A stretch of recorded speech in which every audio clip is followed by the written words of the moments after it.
Mrs. Laura worked for many years as an elementary school teacher in New York City.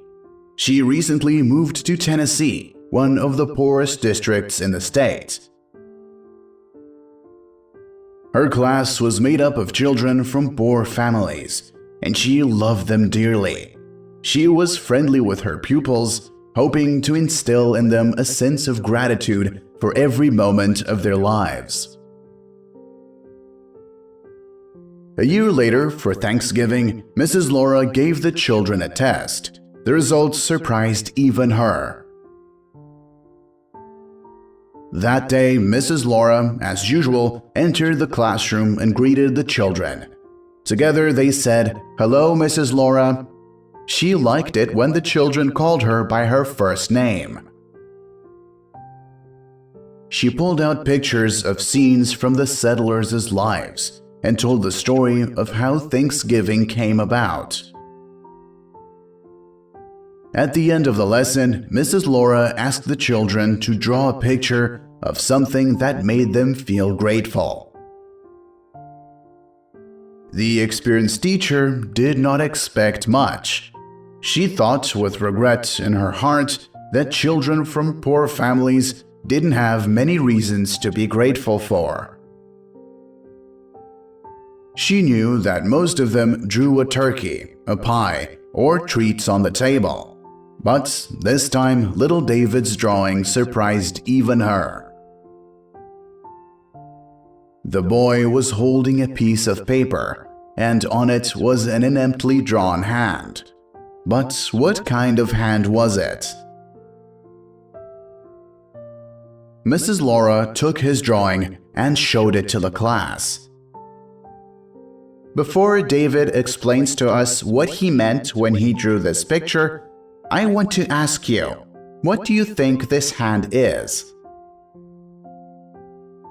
The children took turns answering. Little Anna said, "I think it's God's hand. It came down from heaven to give us food."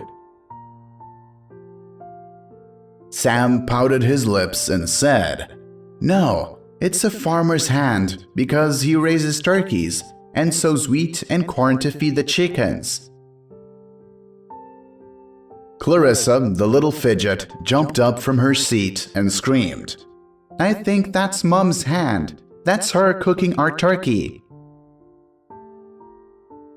Finally, the teacher turned to David and asked kindly, "Tell us what your picture really means. Whose hand is it?" David was a shy boy. He was quiet, and then he said quietly and uncertainly, "This is your hand, Mrs. Laura." The elderly teacher froze in surprise, and then remembered how she often took David, a sad little boy, by the hand at break time. She had done the same thing with other children, but it was very important to David.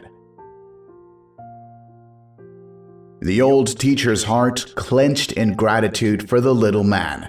She returned the boy's drawing and took a deep breath to hold back the tears.